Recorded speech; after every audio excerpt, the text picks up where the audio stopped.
You are now tuned in to The Gifted Gab.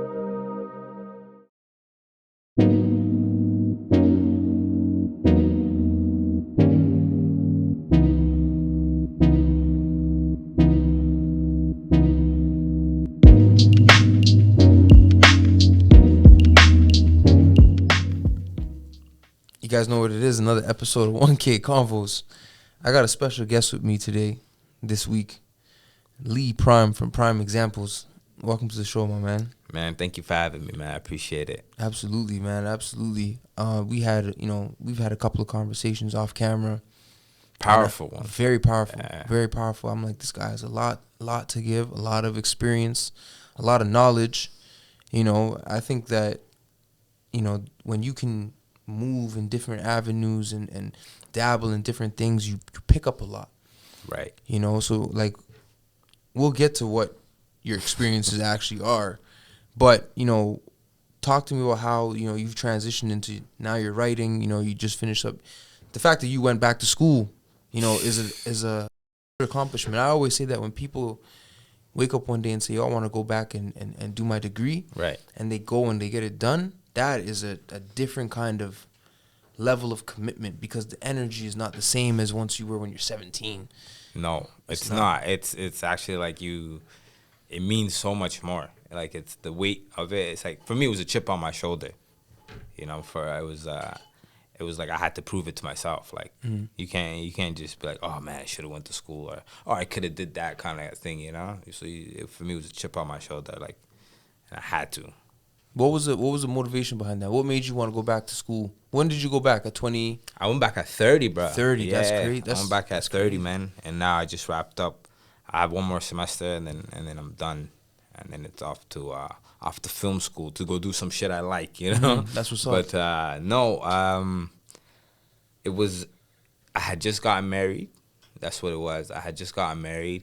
And then, and you know, when a marriage is young, and early in the early stages, what I was doing was I was working in the oil and gas field. So I was a pipe fitter, and so you can't be gone for 40 days. Mm-hmm. You know what I mean? When you just get married, and like, no, you can't. You have to be there. You have to nurture that young marriage. You know, that young union, and so it was just a decision, man. After, like, I did two long shutdowns. I think I did 40, and I did another like 40, and then my wife was just like, "Yo, bro, like." You know, you can't be leaving her alone at the crib, and she's not from here. Like, she's an import. And she came. She the came imports out, is where it's at. She came from Ontario, you know, so she had no, like, you know, social circle, like, you know, support group or support system out here, minus myself and my family, you know, and my siblings and my cousins out there that are out here. So, you know, she just like, yo, we went to high school together as well. So she's like, yo, nigga, you always were smart, like, just do this, you know? And that's powerful. Yeah, man, I just gave it a hard thought, and I said, all right, I'm going to go, you know, try. And I went back. And it was crazy, because when I went back for communications, and I was like, why didn't anybody tell me about communications? This is literally my bread and butter. You know what I mean? Like, and then so, like, school's kind of paying for itself, like scholarships and all that stuff. So it just worked out, man. You just take it a lot more serious. Like you were saying, it means more. It means more, yeah. You can't fuck up, right? There's no skipping class or nothing. You know, they just, like, kids are arguing about, like, you know, debating, yo, if should they go out on a Friday night? You know, those like 19, 20-year-old thoughts. You know, it's like, for me, it's like I'm trying to raise a family, go to school, have a business, and chase some dreams at the same time. You know, so it's like there's nowhere but up to go. So it's just.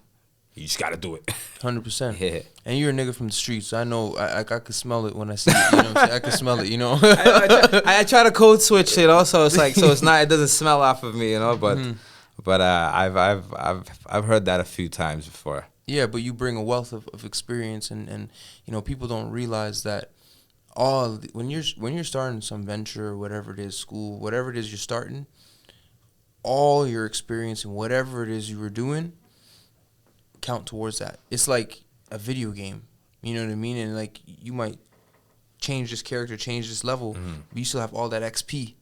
Absolutely. All those points count towards something. But you have to be able to recognize that. That right? awareness. That's the most, like we were just talking about that. Awareness is the most important thing, you know? And like awareness only comes when you're able to reflect. All right, hindsight. Hindsight's Yeah, 2020. 2020. It's always 2020, you know. And so, being able to reflect it means you slow down. You know, you kind of, pull the brakes a little bit. And so, like I said, like had I not gotten married, I think I wouldn't have been able to slow down. But me getting married was the catalyst to not only just change, but just being able to to just sit back and just like reflect on the mistakes, reflect on the wins, reflect on the losses, just what and the meaning of everything. Because you kind of tunnel visioned when you're in the streets. It's about surviving, right? Absolutely. That's literally the bottom line. And so now it's like on my way here, we're having conversations with I was having conversations with T, and we were talking about niggas ain't trying to survive no more. We're trying to thrive. Absolutely. So then it's like what got you to point A is not gonna get you to point B. And so that self reflection, I give the props to my union, to my marriage, for sure. That's big, man. I don't think people realize the power in the right relationship. You know what I mean? The right person beside you on your journey can like 10x your life, and I think that it's something that in our we're millennials, so in our generation Are we? yeah, we are. I thought we were like Generation Y. No, No? we're millennials because we were shit. 33. I'm 33. Yeah. Yeah, so yeah, we're millennials. Okay, I think shit. I'm up from I'm out here misidentifying myself. and I think 95 to Yeah. 80, because you watch technology, Absolutely. you watched Yeah. it happen, you know what I'm saying, but you're not on the outside looking in. So our generation is this weird generation where things changed suddenly, We saw everything. but you saw it change. You were watching it change in real time. So it's our ability to adapt is actually much better than the younger generation and way better than the older generation, because Absolutely. the shit was changing and we were growing and having to go through that change. Right. Whereas, the younger generation is like they're born into tech. So you take away a phone. My daughter's like 18 months old, swiping like this on the phone. You know what I mean? So FaceTime and then you take that tech away from them, Right. they might have a hard time adapting. Yeah. And then, I had to get my parents iPhones like 2 years. It's been 2 or 3 years now that they're in there. Do they text you? Yeah, they text me. They text me. But it's like there's a learning curve with that. Yeah. Whereas like for us, it's easy peasy, and like we understand like you're talking about transitions. Transitioning is easy for us. Absolutely. Because we watched the transition in real time, right? So no, I think you have a wealth of experience, and I think that I appreciate that, man. Going back to school, what did you take away from your school experience? As a grown man in your cohort with a bunch of younger people, right? What is something you took away from that experience? Yo, it reaffirmed that I'm the dopest dude out here. You know what I mean? Like there is no sauce on what's going on out here in these schools, but it's something you got to do to get to where you need to go. Especially for me and my personal goals. Like absolutely, school's not for everybody, and if that's not your path, that's not your path. But for what I was trying to do was I was trying to make connections in relationships. I felt like I always had the skill set. Like I'm a writer. Writing is nothing new to me, and writing the way school here is teaching you is nothing new to me either. But it was the relationships that you build along the way, and the people that you meet along the way. That's what I was looking for, because I wasn't privy to those kind of relationships when I was in the streets. Like all I knew was a bunch of niggas, and niggas didn't offer these kind of opportunities. Niggas didn't have these kind of resources available to them as well. So, I was always the most informed nigga in the room. That's a problem. So yeah, that was I realized I was always in the wrong rooms. So that's one thing that school has done for me, kind of opened these doors where it was like I'm almost like a fly on the wall, or like I'm not the smartest person in the room, or I'm not the most experienced person in the room, or informed. And so that allowed me to humble myself and learn and just take in information, And so like I was writing a book. I'm writing a book, and then I kept I finished the book, and then like learning more tactics and more things from schools. Like, you know, as a perfectionist, I kept going back to, I'm like, I could do better, I could do better, I could do better. And so, yeah, that's one thing that school did for me. It's just, you know, the relationships, and you pick up a few new tools to put into your arsenal of weapons that you attack the world with, you know? What talk to me about the importance of trying new things. Man, see, that's something that's not new to me. You know, I've always been open to new experiences. I wasn't one of those people that kind of, you know, gets comfortable, or, you know, lets fear dictate, the fear of the uncertain, you know, dictate whether or not I'm going to try something. Because one thing I always knew was you're going to fail more than you are going to succeed. And once you become comfortable with that, it's just, you know, it's just a matter of time before you are sitting on top of the world. And so it's like, it's just keep going, you know, stay down till you come up, and that's how it is. Said by the greatest trapper alive. Yeah, he's catching everything I'm laying down, huh? I like it. That's how you know, we're cultured men. We are on the same team here, man. We are on the same team. We are on the same team. Absolutely. You know, there's a black renaissance going on right now. A creative black renaissance is happening for sure. You know what I'm saying? Yeah. In your opinion, how do we take advantage of that? Because right now, the doors are opening for us to be ourselves and take up the space. And I always say, if it's not now, then it's never. Right? So how do you think we take advantage of that? You know, somebody said to me, just today, you know, black is buying power. And that's where we at right now, man. Just being ourselves we are what they want to consume.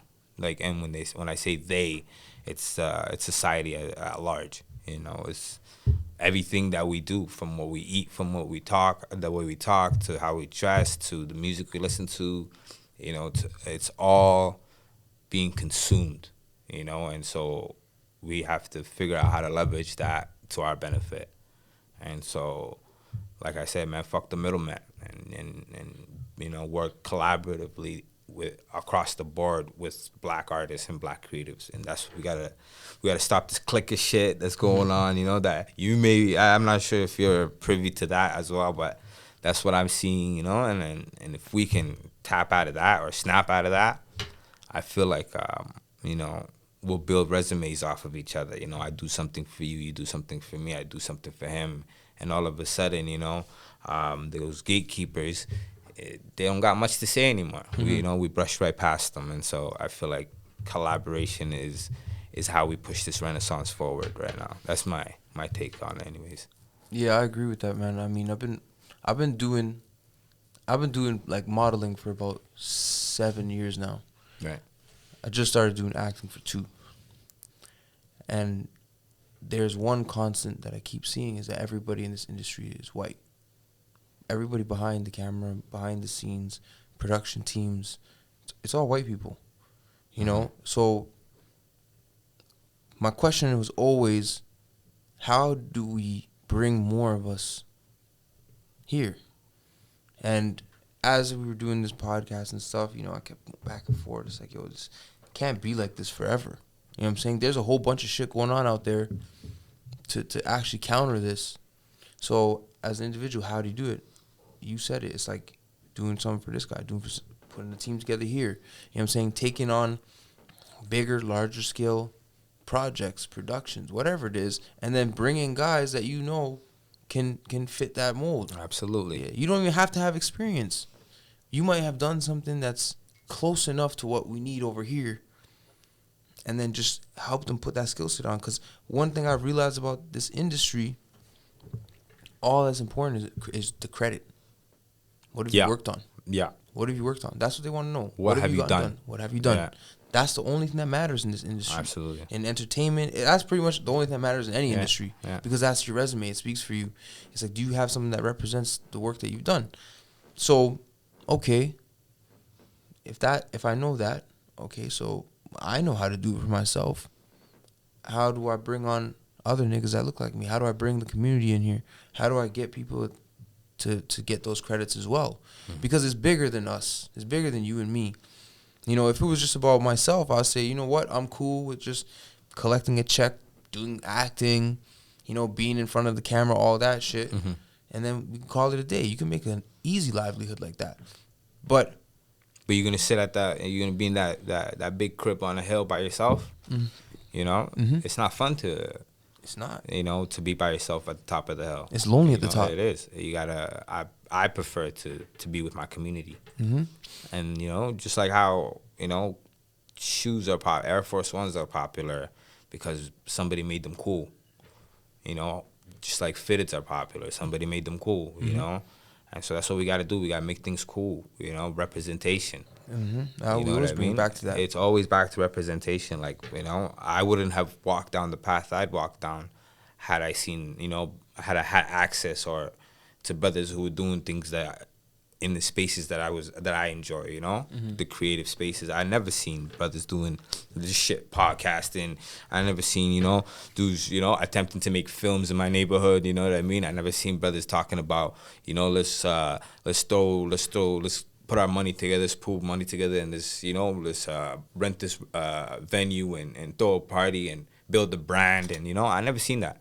And so when you don't have access to that shit, then you're not. You lose. It sucks the soul out of you. You know, it sucks the drive and the ambition right out of you. You know, like, not to knock anybody else, but like an Asian kid can go to Chinatown. There's a Chinatown in every city in the world. There's a Chinatown, and you could see a bank teller that's Chinese. You can see a doctor that's Chinese. You know, you could see a lawyer that's Chinese. You know, and so I never seen a Somali doctor. I never seen a Somali, you know, lawyer. I never seen a Somali freaking pharmacist. You know, the things that you see on a day-to-day basis, they were all people that didn't look like me. They didn't speak my language. They didn't adhere to my culture, and they didn't observe my religion. So for me, it was like, what's the point of trying if there's nobody out here doing what I'm doing, what I'd like to do? And so representation, man, we gotta make this shit cool. We gotta make this shit.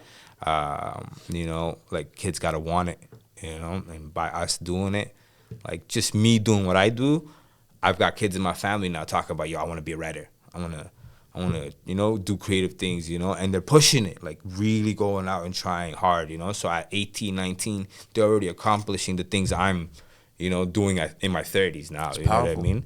And so if one person can do that, imagine what we could do when we collab. You know what I mean? When we can bring all of our communities into it. You know, I'm speaking from a Somali perspective, but you know what I mean? We got Jamaican brothers in the room. We got you're Iranian. We got, you know, Habasha brothers all over the place. So it's like, just if we all just collab, man, it just, you know, the world's our oyster. We just gotta make it cool for them. Absolutely. You know, I think that's a long-winded response. It's good, man. It's some real shit, because there's so much power in collaboration. You think about anything that's of great significance, right? Anything. It takes a team. You know what I'm saying? Like, Kobe's our guy, but he doesn't win 5 rings without the squad he had around him. Absolutely. You know what I'm saying? Facts. MJ, praise whoever it is that you want. You want to talk about Hove, you want to talk about Facts. You know, Kanye, you want to talk whoever you want to talk about. They had a team, right? They had a team of guys, you know, and that's important. Who's on your team, right? Picking a team is the most, like picking a team is just as important to me. It's like picking the mother of your children kind of thing. You know, it's powerful stuff. Like, we're gonna cut there. Are you tired of the running around for a specific hair product, for a specific type of hair?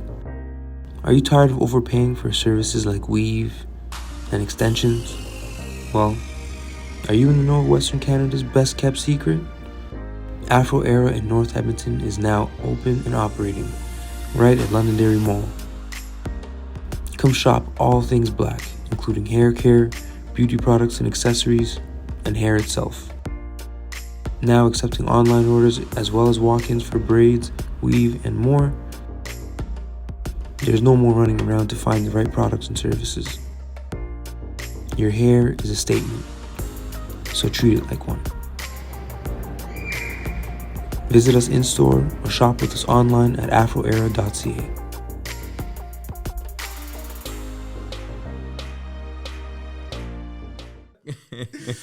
Let me ask you this, man. Right. And I'm gonna ask about how to pick a wife too, but you might get in trouble for this one. What do you look for when you're picking a team? When you're choosing people that you want to work with? You know, you gotta. For me, I always look for people who are already like doing their thing. You know, people who have already done some self-reflecting. I've already figured out that this is what I want to do, and they're already on go. You know, and then it just goes from like, yo, are we taking each other in when we talk? You know, listening. Like I look for people who you know, if I throw some advice at you, you take it in and you listen, and if vice versa. You know, it's like you leave the ego at the door. You know, very much like a marriage, right? Like you gotta leave your ego at the door in order to have a successful marriage, bro. You can't be Mr. You know, I'm a lion outside and I'm a lion inside. You know, like you don't show your lion teeth inside your home. You know, and so you gotta humble yourself. And so you know, I look for humble people who are already on the go, and just like I said, willing to collaborate, willing to work, man. Like long talk. You know what I mean? Everybody that I've met, who I've reached out to personally. Bro, I hop out on people. Like, you know what I mean? Like, I literally hop out on you and say, yo, I've been seeing what you're up to, and then just introduce myself, and we'll go from there, you know? And I've built a lot of relationships like that. I've landed a lot of gigs like that, a lot of positions. You know, I never really handed out resumes and things like of that nature, you know? Everything's always been very organic in the sense that, you know, it comes from a place of an earnest place, a really honest place. You know, I pull up on you, tell you I appreciate what you're doing, and here's what I'm doing. Maybe we can do something together. You know what I mean? And so yeah, It's usually how it goes, I think. but it's the most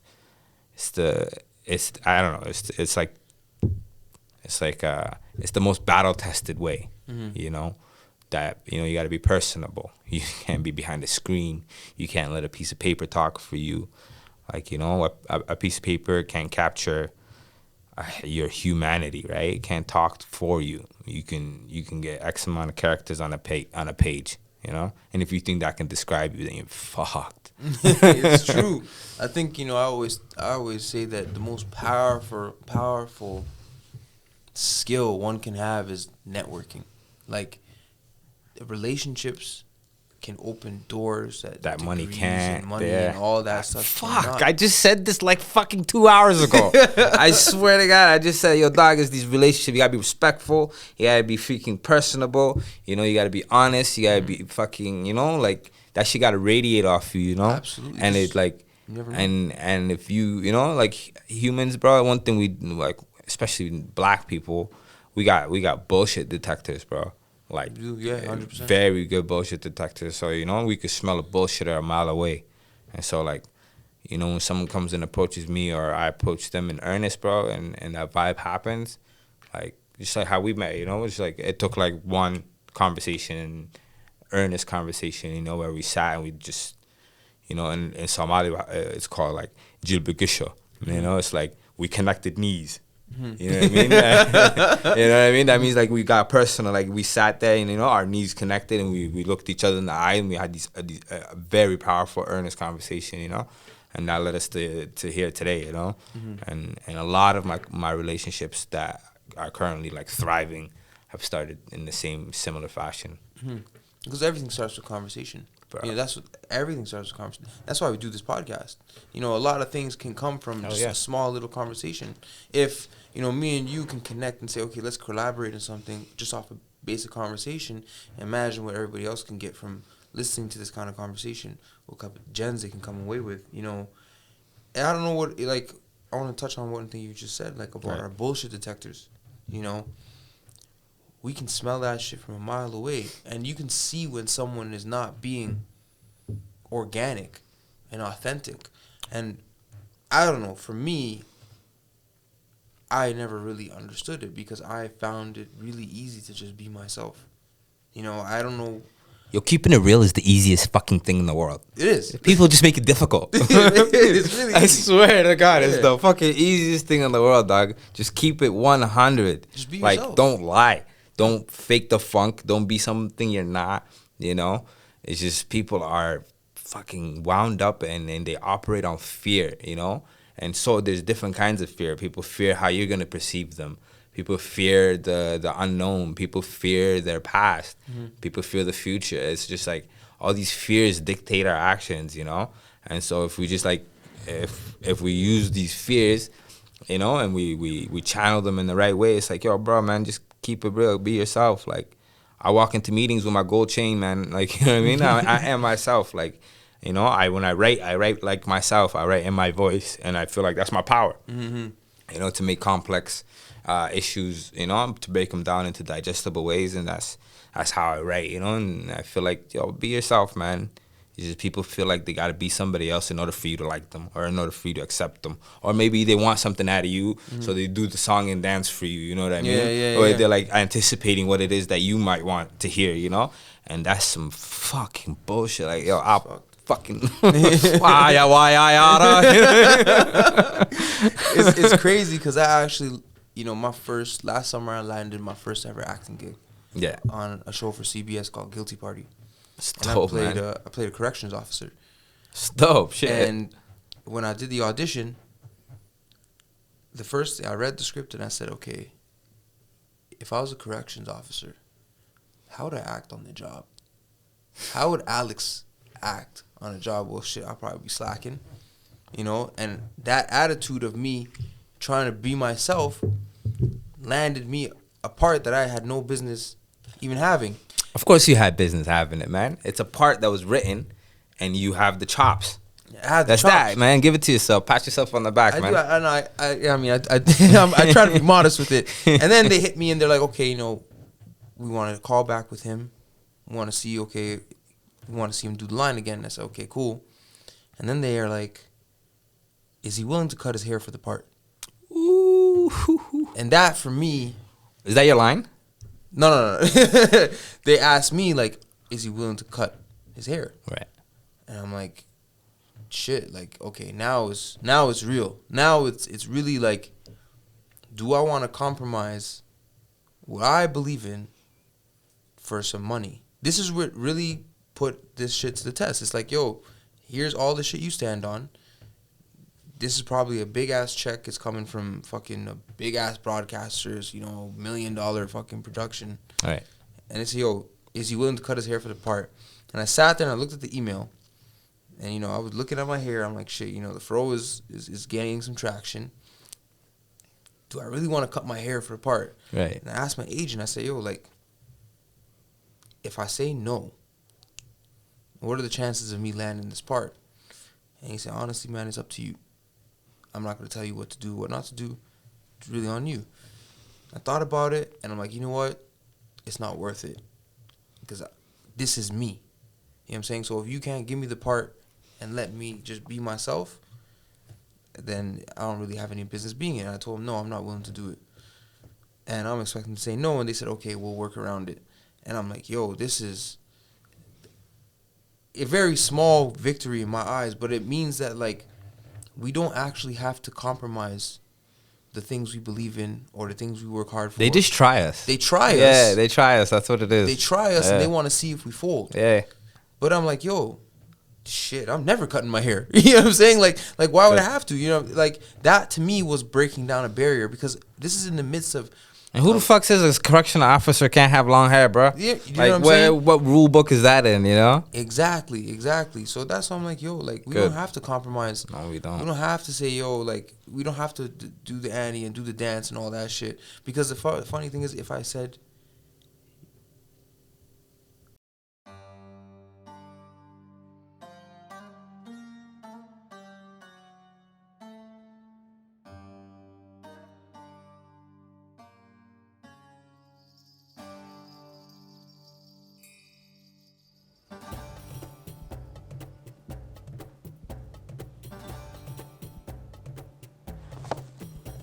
are you still buying your carpets from the same place you buy your fruits? Are you still buying your carpets from the same place you buy your underwear? Shame on you. Treat your own with some respect. Come shop with me at Kashan Persian Rugs.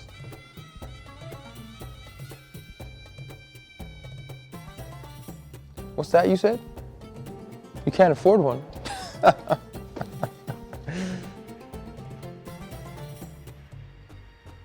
nonsense. You can come in store right now and walk out with the rug with our new Buy Now, Pay Later program. That's right. Buy now, pay later. Come shop with us at Kashan Persian Rugs.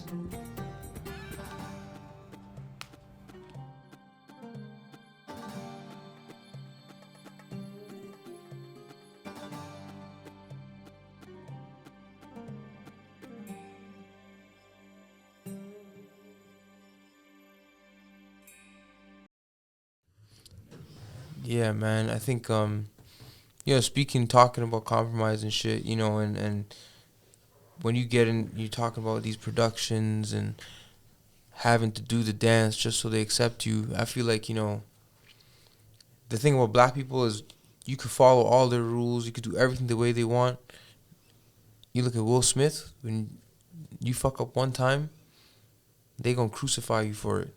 And they gonna make sure they make an example out of you. It's very unsettling. Very. You know what I mean? To know that Mr. Will Smith, who had a perfect streak, you know what I mean? Mm-hmm. They literally crucified him.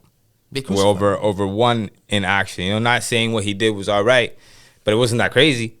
No. You know what I mean? In the grand scheme of things, it wasn't that crazy, and they not only we crucified him as a society, as a culture, but we also watched the Grammys just fucking punish him. Mm-hmm. And ain't nobody freaking speak out about that either. Like, I don't know, man. That shit is, to me, it's like, if I was Will Smith, I feel disappointed in my gang. Yeah, I would too. Actually, I think. Okay, you could say whatever you want about the slap, whatever you want to say about Will Smith. I think more people need to be slapped in their mouth for the things that come out of their mouth, straight like that. Like, big facts. We're living Big facts. Wait, let's pull that one back. Let's pull that back.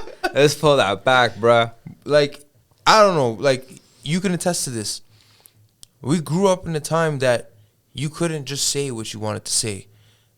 There were consequences for things that came out of your mouth, right? Absolutely. But right now, in the times we're living in, people don't think twice about what they say. No. People don't think twice about the consequences of the things that might come out of their mouth. People are more worried about being canceled than they are about getting punched in the face. I think that's a problem. You know what I mean? Like, and we also live most of our lives behind a screen. Exactly. You know what I mean? And so getting punched in the face is not even like a reality for most people. Exactly. They don't even think about it as like, this could possibly happen. Yeah. So, nobody's going to punch you through a screen. Nobody's going to punch you through the screen. Yeah, and so you carry that into real life with you, and you see that often. Mm-hmm. There's been many examples of things I've seen in pop culture where I'm like, okay, he's going to get punched in the face for that. He's going to get punched in the face for that. Somebody's going to slap him for that. And it never happens. And then the behavior that, we don't condone continues. And people are like, yo, why is our generation so fucked up? Bro, because nobody's getting punched in the face for shit that they're doing or saying. So my take on, do I think that Chris Rock deserved to get slapped? No, it's comedy. It's comedy is it's an open court. Like, no holds barred. There's no rules. There's no rules to comedy. Anybody is like, you're at the table. You can get the smoke, but if you say something, there is a chance that somebody may walk up on stage and smack you in your mouth. And for the academies to go and punish Will like that, when there's been far worse that has gone unpunished, is very disappointing. And on top of that, Jade has been making a fucking fool out of this guy. Goddamn. Holy. God. I feel sorry. There's times I'm just looking, I'm like, God damn. Like, this is Will Smith.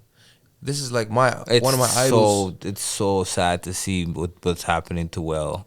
Like, culturally and in his marriage. Mm-hmm. As a married man, bro, like it's cringe. It's cringe-worthy. Like, you have your wife going on, national television talking about your personal life, talking about other men she's been with, while you were married, or before you, like constantly talking about relationships that happened before you. And then on top of that, like you have your daughter penning letters to Tupac. You know what I mean? Like, God, like, yo, it hurts me. They're crushing this man, dog. It hurts me. They're crushing this man. That's a man that was filled to his brim, But like I heard on this podcast, I listened to Van Lathan and Rachel Lindsay's Higher Learning. Mm-hmm. It's a cool podcast on Spotify. And then, Van said something very interesting. He's like, if you remove all the emotions, what happened on stage was another black man hit another black man as a form of conflict resolution on national television. And when you take it in like that, you're like, yo, big facts. Big facts. Like you've been getting joked on. Mm-hmm. You're part of this academy. You're part of this entertainment elite. You come to these freaking events and it's going to be a roast and laughter. And so, what you doing smacking people, dog? So he was wrong. That's what, he's absolutely wrong, and one, yo, bro, if you gonna stand up for your wife, don't be smacking niggas on national TV, man. That shit is like, it's like a cry for help. It is a cry You know for what help, I mean? though. It's like saying, yo, like, stop me from doing what I'm about to do. I don't really want to do this, Like, if you talk about my wife, bro, and I feel like I'm gonna have to whoop your ass, like, I'm gonna whoop your ass behind the backstage, and let the public like guess whether or not it really happened. Like let it be a mystery. I'm not gonna walk up on stage and smack you. Most of the time, dog. To be honest with you, I'm not gonna fight you for my wife, dog. It's gonna get very violent. I saw something. I saw a nigga that was fed up. That's what I saw. I saw a nigga that was fed up. Help. You know what I mean? And I don't think violence is ever the answer. Sometimes it is. I'm an advocate for slapping people in the mouth sometimes. You know what I'm saying? I'm an advocate for violence when it's necessary. And I'll go on the record saying that sometimes violence does help the message get across. But all that happened was... It's historically proven. It is proven. Yeah. It's historically proven that it works. All the uprisings and revolutions and things that happen in history are through violence. Nothing happens if you don't take it. So I'm not gonna sit here and like, people are really dramatic on social media, like, oh, we're letting violence, blah, blah, blah. Like, what happens to peaceful protests? Nothing. They beat the shit out of those people. You know what I mean? Look at Tiananmen Square. Look at freaking even these dudes that were like the truckers. You know what I mean? Like they were peacefully protesting. You know what I mean? They weren't beating nobody up and shit. Like, I'm not on their side. There was a bunch of privileged dudes doing some bunch of privilege. People. White privilege on like high, but like at the end of the day, they weren't beating nobody up, And look at freaking Black Lives Matter when they're peacefully protesting in the States. They convoy them, they get rubber bullets. They got arrested. So violence really does shake up things and make freaking change possible. Yeah, especially for and that's rebels. why I'm tired of like the whole like violence is violence. That we literally saw a white kid show up to a protest with an assault rifle, smoke some protesters, and get off for that. Not saying that like... And his mom dropped him off took him over state lines with an assault rifle, and there's no charges brought towards her. A minor. Yeah. You know what I mean? So I'm tired of like people... You know what they do? Violence. You know what they do to black moms who lie on like papers to get their kids into better schools and better areas, just lying about postcodes and shit like that? What, they charged them? 5 years federal time, bro. They charged them. You know what I mean? So it's like, it's evident that the book gets thrown at us, for anything that we do. Mm-hmm. And the book got thrown at will. I don't think that, like, I think it's stupid. I'm glad that, I thought it was really gangster that he just went and smacked somebody on stage and then went up and accepted an award. I thought that was very wavy. I thought I was like I thought. And they told him to leave. They asked him to leave, and he told him, "Nah, I'm not leaving. I'm gonna take my award." Like Will Smith is a real nigga, and I feel for him in the disrespect that he's constantly receiving in his relationship. But like sometimes violence is the answer. Straight like that. Sometimes violence is the answer. We're gonna keep coming back to this. Sometimes the answer, and I think I gotta stand on that. And I absolutely, think we're just in a really weird time where we're seeing so many double standards, so many. There's no consistency in anything we're seeing in pop culture, in policy, in politics, whatever. Like, you're not seeing any of it. So it's like the outrage, the example that's made out of him, I think it's all bullshit. But at the end of the day, I do stand behind Chris Rock as well. Like, comedy is it's fair play, man. You know what I mean? Like, it's just a G.I. Jane joke. It's not even that serious. Like, No. He I've didn't heard need worse. to get smacked for that, you know? That wasn't smack worthy. No, it that wasn't was just smack a man, like, it was Will. Like, he was just at his boiling point, and Rock was the guy. You know, Now- it could have been any other comedian that night, you know? Now, who It wouldn't have been a white guy, I tell you that, though. who deserves to get smacked? Like, my question, why hasn't 6ix9ine got smacked? You know what I'm saying? Like there's Yeah. This a lot of culture is deserving- wild, though. There's a lot of deserving people of a Yeah, smack. yeah. You know what I'm saying? So I don't know, man. It's that's like you said. It's a cry for help. I think, you know, I feel for the man. He's been holding it down. He's been holding it down this whole time. So him doing all that is like, come on, I get it, man. Like, I feel you, bro. Like, He just exploded. It was just, he reached his wit's end, bro. yeah, but let not have anything take away from the great talent that he is, the example he's been for black men. I can't believe he won an Oscar for, like, his shittiest role. I didn't watch the movie. I so watched don't it, know. man. It's like it's whatever, you know. But it's not his best role. I'll tell you that. You know, but I guess, you know, Denzel had to be crooked before he took it, right? So it's always these fucking crazy, these shitty roles that they give us these Academy Awards. You know, they're not really giving it to. It's like a bone almost that they throw for. You know, it's not the chops that they're actually congratulating. It's the same shit as the Grammys. Like, who is voting for this shit? Like, Like, see the reggae. oh my God, bro, I was like, yo, I didn't even know who these guys were. You know, So I tried to went- be objective and actually went and I listened went to and it. listened to Yeah, it too. you know, I didn't want to be that guy to be like, yo, dog, man, this shit is fucking racist, man, you know? Or, yo, dog, this shit is fucking racist. We got a yachty in the room. I don't know. Like, that shit was I was crazy, like, bro. Whoa, like, this is the peak Yeah. of cultural appropriation. Like, I had never, like, I looked at the bio, I'm like, these guys are from Virginia. like they're from Virginia and they like- won a Grammy. And the people they're up against, like Spice and, like, you know what I mean? It was, for me, it's just, yo, the Grammys and the Oscars are gonna be redundant. They're not gonna last the 10 years. Like that, they're banning Will for 10. The Oscars is gonna be out of here by, you know, nobody's gonna be. It's They're not gonna time. be relevant in 10 years. That's my take on it. It's time for black people to do their own thing. I mean, BET is owned by a white person, so it's time for black people to, like, go and say, yo, let's just make our own show. Let's do our own thing. You're telling Bruh, me if Puff and Rock Nation and fucking, like, just those two alone have enough clout to go and start something for black people, doesn't matter if it's film or music, But they won't. they won't. No. But they could. They have the power. They're not our leaders, bro. They're not. You know? That's true. Yeah, they're not the guys They're that not. we're supposed to be looking to.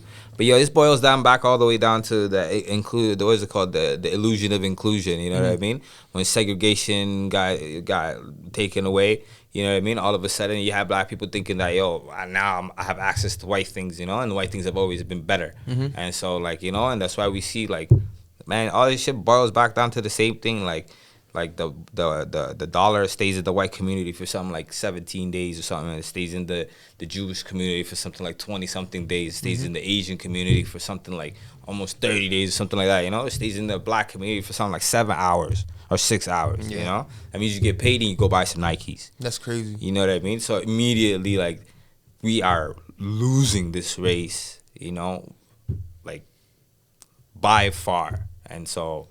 We have to understand that we gotta support each other by black. We gotta freaking, you know, go to these black award shows and put effort into, you know, whatever we put stock into is what blows up. 100%. Like Clubhouse. Look at Clubhouse, right? Clubhouse came on the scene. It was a beta app. All of a sudden, all these young black kids and black artists started coming on, giving it freaking value. All of a sudden, this motherfucker's getting appraised for billions of dollars. These little freaking nerdy nerds became billionaires, all for something that we gave freaking equity to. You know what I mean? Co-signed it. We gave the cosign, and we provided it with the equity that they leveraged. You know what I mean? And we didn't get a fucking dollar out of that. You know, and so just like, yo, bro, man, just we gotta stop looking at each other like, yo, like what I do is less is less quality than what somebody who's white or somebody from another race does. We gotta lose that mentality.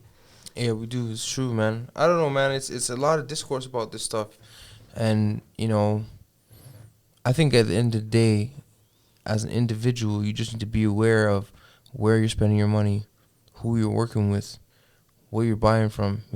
Like it's just that it's very, very little things. It's very little. Yeah, I'm guilty of it too, bro. Like you know what So I mean. am I. Like, but it's like it's control, right? Like you can't have it be a major thing in your life, Mm-hmm. You do have to watch where your dollars go. You do have to be aware of where certain aspects of your money are given to and who is benefiting. Imagine you out here paying somebody who's actively trying to like break you down, and you're filling their pockets up for them. Mm-hmm. And that's effective. Like that's what we're doing. We giving money to our oppressor. Mm-hmm. In many ways. So.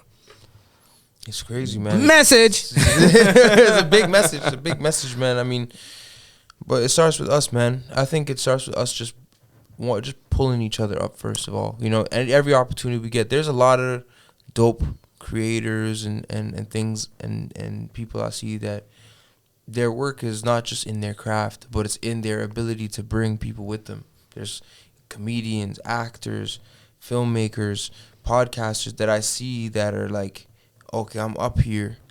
Yeah, I'm bringing you guys with me. Rappers, whoever it is, they're like, yo, I see you guys because when you see me, see you. So we gotta encourage more of that. We gotta do more of that. When we do have the power to put other people on, Mm-hmm.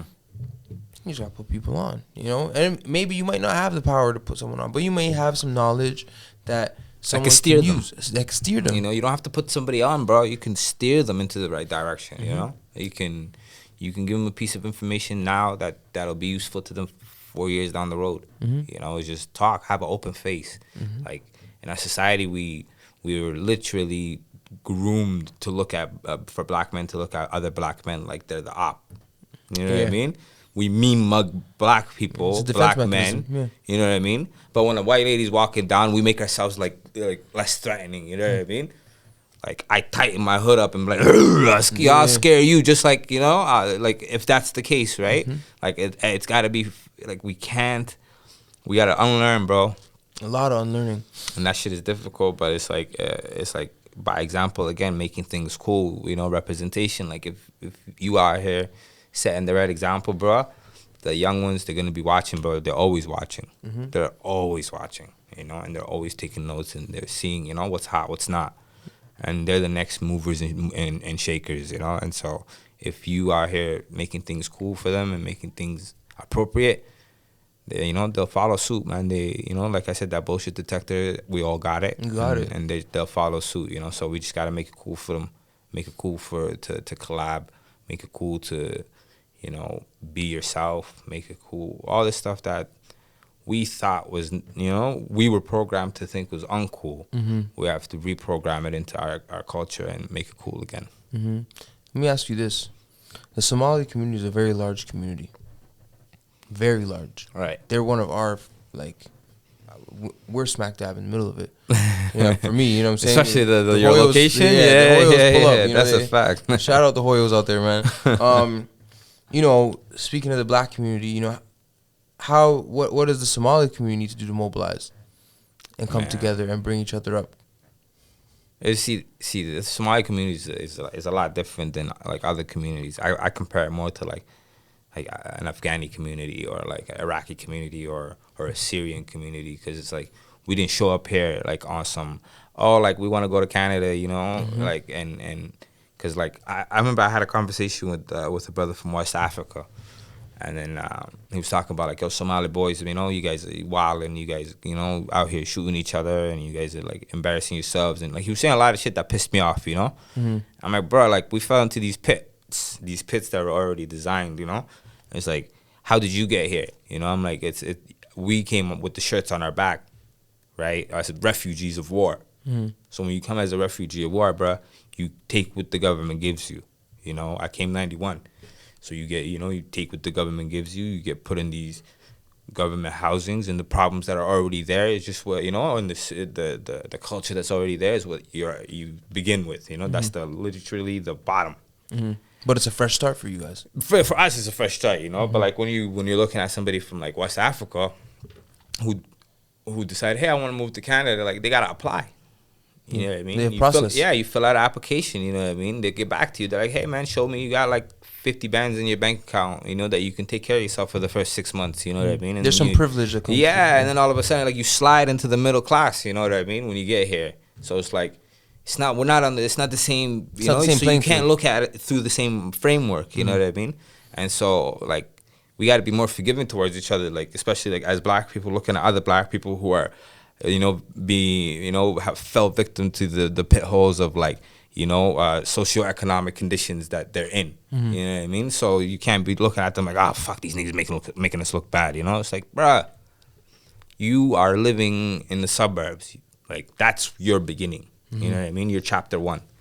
So now none of my family lives in the hood anymore, alhamdulillah. Like we all moved out the hood. There's home ownership, there's entrepreneurship, you know, in one generation, you know. And so I look at it like, man, you know, like we're a very dominant culture, and in the sense that, like, you know, we've overcome a lot. We're very resilient, you know. And what you give attention to is what attention is given to. And so we keep talking about the violence. We keep talking about this shit like it's the majority. It's not. It's not, yeah. You know what I mean?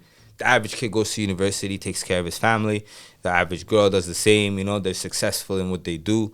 We need to start talking about that narrative. You know, it's narrative building, right? And so we built the wrong narrative about ourselves and allowed the wrong narrative to be built about us. I don't think you guys built that narrative, though. No, I think that's what but we also allowed it. You know, we also that allowed white it. gaze. You know what I mean? You think about media and what they fear mongering and all that shit. That's Absolutely. the shit they highlight, and I think that's why I asked, you know, for your community. Yeah. You know, how do we change that narrative? Because I'm smack dab in the middle of your community, and we got what's that shit that the Black Panthers did? You know, like we gotta organize. Organize, yeah. Yeah, we got organized. You know, because you know, Somalis we're very fearless people. We're very resilient people. You know, and it's a gang of leaders. You know, and so that can also be your undoing as well. If everybody's a leader, you know what I mean? Too many chiefs, not enough Indians. Is that okay to say? It's not politically correct, right? But like, yeah, but you know, you get the sentiment, right? So it's like you need to start listening to each other, man. Like I said, it's about picking the team, and in your team, you gotta listen to one another. You know, not everybody is supposed to be given the orders, and not everybody is supposed to be. You know, everybody's supposed to be able to listen and take orders, even the boss, you know what I mean? You can't be a leader without being a great follower, you know what I mean? So, that's, you know, but... Some of the most brilliant conversations and brilliant people I know are that older Somali generation, you know, just like Somali men, you know, Somali women that, you know, are well-spoken, right, older, like, you know, middle-aged, you know, you get to talking with them and you're like... You look at it and you're like, oh shoot, like it's been 45 minutes of having a conversation with this person. You know, I really think that there's a lot that your community has to give. Right. And I always consider myself an honorary Somali because, you know, every time they walk in the store, they ask me if I'm Somali. Yeah, for sure. You know, you're definitely ethnically ambiguous. You know what I mean? You can do whatever you want. You can say whatever you want. You're Hamrawi for sure. You know, it's a strong community. No, you're absolutely right, man. But you got to look at these people that are like in their mid 40s and 50s, you know, even 55, whatever. Like, take 30 some years off of that. You know, that means when the war kicked off, like they were 21, 20 years old. You know, it's like they had these dreams. They had probably just got married. You know, because back then everybody like gets married young. That's just culturally. Culturally, that's how we get down. You know, but like. Imagine these, you know, you have these high hopes for yourself, these dreams for your family, you know what I mean? You've just married a woman or something, you promised her the world, you know what I mean? And all of a sudden, like, it's war. Not just war, like, you have to run to the other side of the world where you don't know the language, you don't know the culture, you don't know the religion, and at the same time there's a legal system that's designed to fuck with you, you know, and there's a societal structure that's designed to fuck with you, and so now you're in survival mode, you know, and so you give up your dreams, you know. There's these artists. Our parents are, you know, they're artists. They were musicians, engineers, you know, doctors, you know. Like my pops had his master's from Ohio State University, and so, you know, and then like they told him, stay, you know, the war is about to kick off. Like it was like the time where you know, the rumblings were going on. Like, you know, certain people just knew things were gonna happen, and he was like, nah, I'm coming back, bro. Like, I think my brother was just born. I was just born. I think I was just born. And, you know, and he made the decision to come back. And, you know, by doing so, he effectively gave up his futures, you know, and his dreams. And so when you're young and you're growing up in the hood and, you know, this is all you know, you're not really taking in the depths of everything going on. What's going on, you know? And so like we were talking about earlier, hindsight's 2020, you know? That's literally what my book is about. It's just, you know, it's like, really realizing that, yo, dog, it's bigger than, you know, these streets politics, and it's bigger than, you know, these little things that you go through that seem so huge important to you. You know, it's like, damn, it's like these people really gave up everything so you can get one like shot at it, you know, and so can't fuck it up, man. There's no option. There's no other option except to succeed, you know, or die trying. Facts. You know, and that's, I think, organizing, listening to ourselves, you know, being kind to ourselves as well. You know, there's a lot of animosity between different parts of the communities and stuff like that. And so, like, you know, let bygones be bygones. And, you know, it's easier said than done. You know, there's a lot of, you know, misunderstandings that are still being held on to. And I think if we just get past that shit, man, we're, like, bro, in one generation, we're Olympic gold medalists, you know, we're platinum recording artists, we're on the hottest TV shows as writing the hottest TV shows, we're freaking in government politics in every country that we're in, you know what I mean? It's like, yo, bro, give it to yourselves. Like, you are dominant culture, you know? It's like, but forgive yourselves as well, you know, and organize, bro. Like, we're powerful beyond what we think. Before powerful beyond measure, man. With great power comes great responsibility, right? Man, heavy is the head, man. And so I feel like, you know, everybody can be the leader, man. Like, pick a team, organize, do some shit, you know, move some shit, and make things cool. Make the next generation feel like they could do it too. Absolutely. Talk to me about your book, man. Man, my book is called Boy About Town. It's a compilation, a collection of poetry and passages. You know, it's all written in hindsight. This is just, you know, it starts with my transition from the street life into, it's about literally the street life into the moment my daughter was born, which was 2020.